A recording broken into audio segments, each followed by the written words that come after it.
Hey everyone, welcome back to the channel. In today's video, I'm going to show you how to convert low resolution pictures to high resolution in Photopea. Open Photopea website on your web browser. Now add the picture.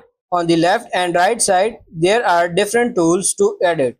Adjust the image on the page and go to the image tab. Then go for this image size option from the list. Next, enter the size of the image you want to set. Click on OK to apply changes.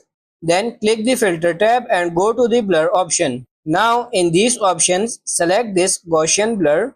Select the Gaussian blur and select the radius. Go for 1.4 or 5 and click on OK. Resize the image by dragging the corners of the image. Next, click the circle icon on the bottom and select the curves options. Adjust the curves by moving the lines to set the quality of the image. After that, your high quality image is ready to save. So that's pretty much it for this video. That's how to convert low resolution picture to high resolution in Photopea. I hope this video was helpful. If it is, like it and subscribe to the channel. Thank you.